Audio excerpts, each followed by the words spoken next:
Hello everyone, welcome back to my channel. In today's video, I'm going to show you how to make a cake topper using your Cricut. If you're still new to Cricut, then this video is for you. Let's go ahead and get started.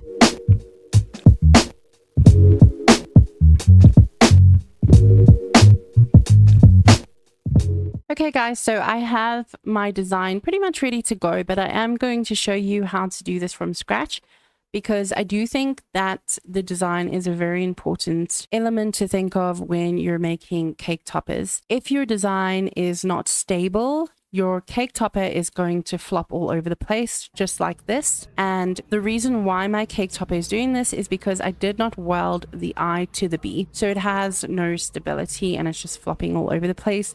And that is something that we don't want. Also, another thing that I want to mention is that when you are doing cake toppers, you want to make sure that you're using a nice thick script font. And if you have a thin script font that you really like and you want to use, you can always give your design an offset to make it thicker. And this is exactly what I did in my design because I really wanted to use this font. So I just decided to give it an offset. So I'm going to go ahead and just hide this layer. And I'm going to start from scratch, and I'm going to just begin by adding a text box, and my font is already selected. If you're looking for the font, it's over here on the left hand side, and you can choose between Cricut's fonts. They have a whole bunch of different fonts, especially if you got Cricut Access, then you do have access to a lot of different fonts. Mine that I'm using today is called Baby Giovanni Script. I think I got this from Design Bundles, or I got it from Silhouette's Design Store. I can't remember which one it was, but I did buy this font. So yeah, I wanted to use it for today's video. I think it's really beautiful. So just go ahead, select your font, and I'm going to change this to Happy. And then I'm going to duplicate it by right-clicking and selecting Duplicate. And then I'm going to change this to Birthday.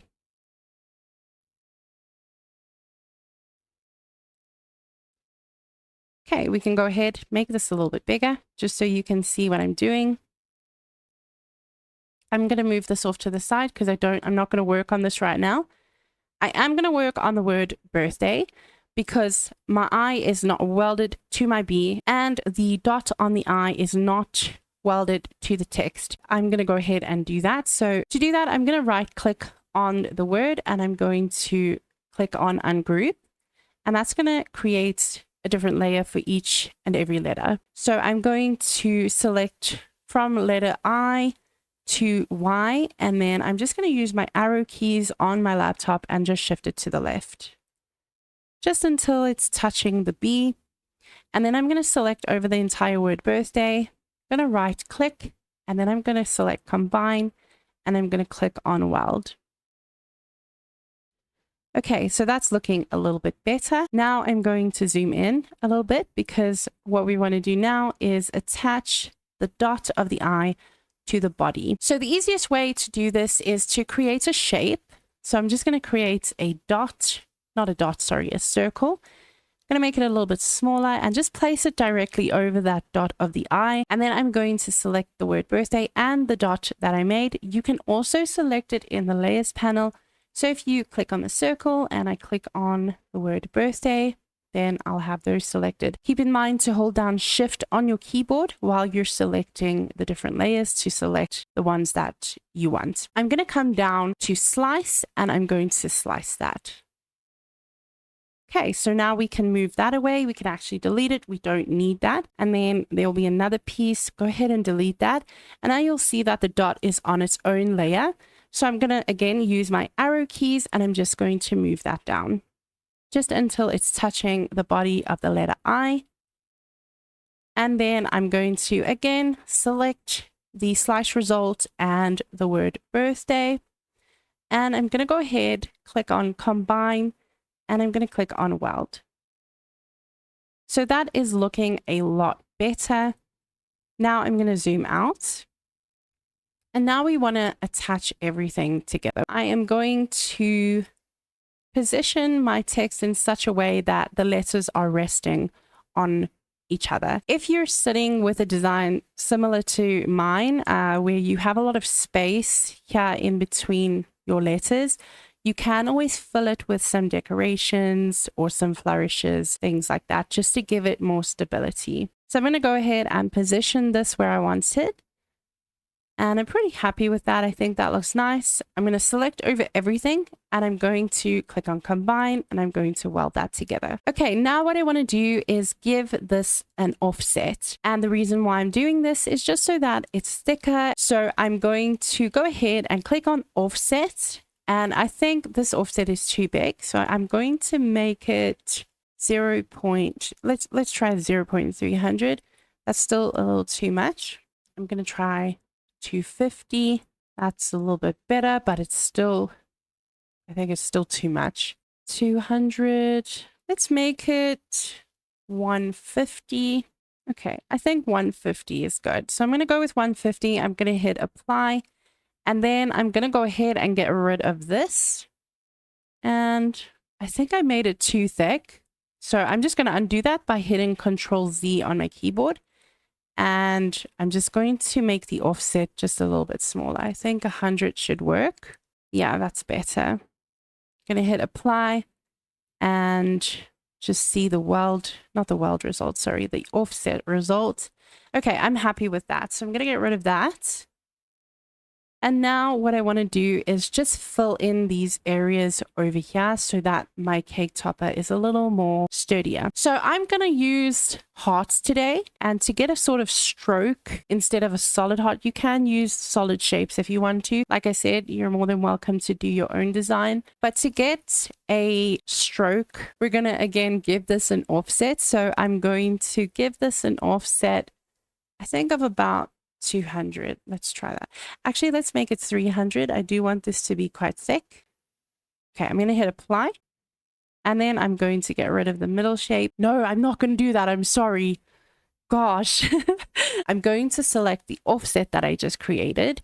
So in the layers panel, you'll see over here, here's my offset. I'm going to select that. And I'm going to select the heart that I just created. And I'm going to click on slice.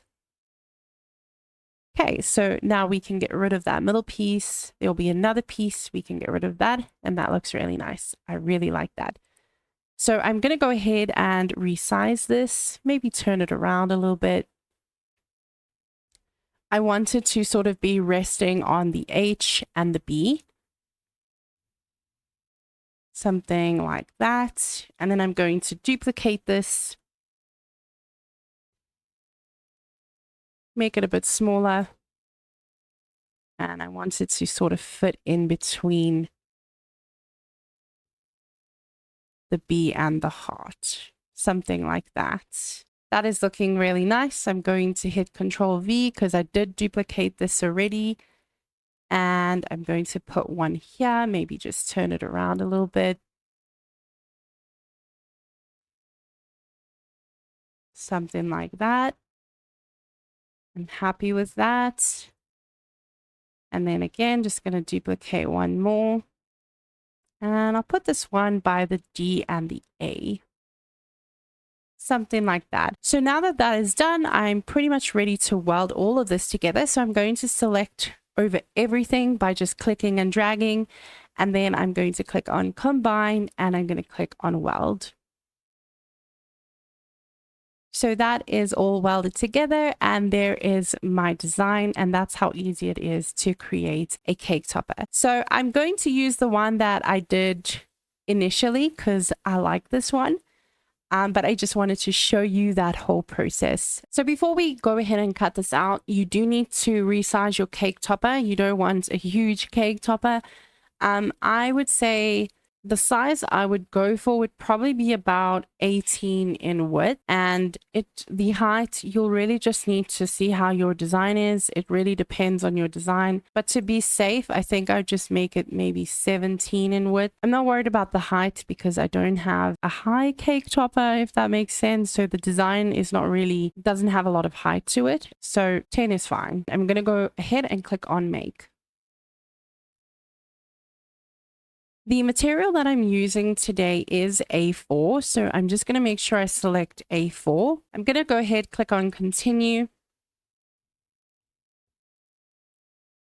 And then we have to set our base material. So I'm going to go ahead and select browse all materials, and I'm going to search for cardstock. And here is glitter cardstock. So I'm going to select that. Obviously, you would need to just select the materials that you're going to be using. And I'm going to click on done. I'm going to leave the pressure as is. I don't think I need to adjust that. And then you just want to load your fine point blade in.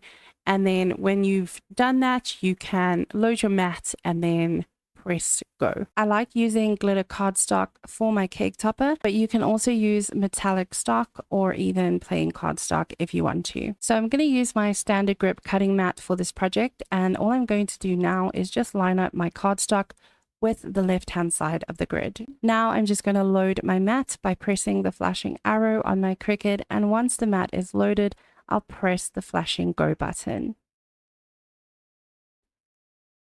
So the Cricut will begin cutting out the cardstock, and it will go over glitter cardstock twice. If you're using different cardstock, it might only go over once. It just depends on what material you're using. One thing that is very important is just to make sure that the material has been cut through before you release or unload the cutting mat. If your material has not cut all the way through, then just go over it again. I'm just going to flip my cutting mat over and pull the cutting mat away from the material rather than the material from the cutting mat. And that's just to make sure that it doesn't tear. My cutting mat is still very sticky, so I'm going to use a spatula tool and gently remove the cardstock.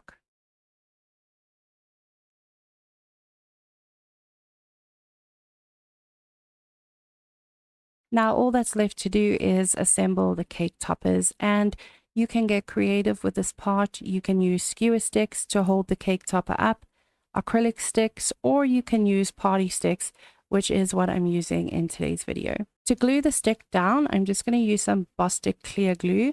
You can also use a glue gun. I would recommend using a glue gun just because the glue dries a lot quicker. I had to wait about 5 minutes for my glue to dry. My glue gun is not broken, but it's having a hard time pushing the glue through, so I've just got to try and see if I can either fix that or just get a new one. So I did end up making 2 cake toppers, and for one topper I used 1 party straw and the other I used 2. I do feel like 2 gives it a little more stability, but just depending on your design, you will need to just judge for yourself whether you're going to use 2 or 1. After the glue has dried, we're pretty much done with the cake toppers. Cake toppers are a really nice way to add personalized decorations to your party, and it's something that I don't make a lot of, but I do enjoy making them. That is it for this video. I hope that you found it helpful. Thank you so much for watching, guys. I will see you in the next craft video. Bye!